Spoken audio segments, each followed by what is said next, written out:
नमस्ते hello everyone good morning शुभ प्रभात शुभ बिहानी आजको बिहानी देख्न सक्नुहुन्छ तपाईले एकदमै जाडो एकदमै चिसो ओ माय गॉड यहाँ हेर्नुस् न शीत के भन्छ यसलाई पानी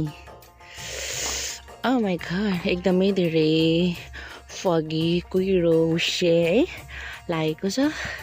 देख्न सक्नुहुन्छ वरिपरिको वातावरण यहाँ पर चाहिँ घर बाटोहरू थियो हो एभ्रिथिङ सबै ढाकिसकेको छ केही देखेको छैन हो पर मेन रोड भयो ब्रिज भयो सबै थियो तर आज केही देखेको छैन यो फगीले गर्दाखेरि हेर्नको लागि चाहिँ एकदमै राम्रो हो रमणीय देखिएको छ भने हामीलाई बस्नको लागि चाहिँ एकदमै धेरै कठिनाइ गाह्रो परेको छ हो यति धेरै चिसो मौसम छ नि गाइस के भन्नुहुन्छ हो हेर्नुस् न केही देखेको छैन त्यहाँ पर पनि बाटो सानो सानो घर अनि रुखको के निशानीहरू देख्दै हुनुहुन्छ होला हजुरहरूले म तपाईहरुलाई देखाउने ट्राई गर्दैछु त्यहाँनिर घर त्यहाँनिर चाहिँ बाक्लै गाउँहरू छ हो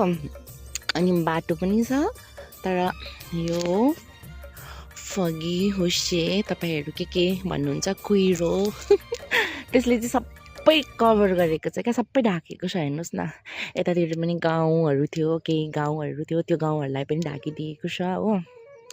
एकदमै चिसो मौसम छ अहिले चाहिँ भने तपाईको 8:15 भएको छ हो मर्निङको किनभने एकदमै धेरै बिहानै पनि उठ्न सकिँदैन सबै ढाकेर कालै सेतै भएको हुन्छ नि त हो त्यही भएर यति बेला चाहिँ हल्का उज्यालो हुन्छ र यति बेला चाहिँ हामी उठेको छौँ वरिपरि मात्रै क्लियर वातावरण देखिन्छ भने अलिकति पर केही देखिन सकिँदैन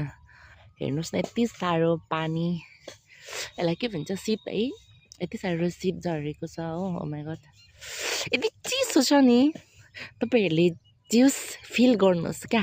वरिपरि यसरी पानी नै पानी छ हो अच्छु हेर्दाखेरि चाहिँ एकदम राम्रो देखिन्छ बट चिसाइको अनुभव चाहिँ जो छेउमा भएको मान्छेले मात्रै त्यो महसुस गर्न सक्छ क्या कति चिसो छ भनेर है थ्यांक यू गाइस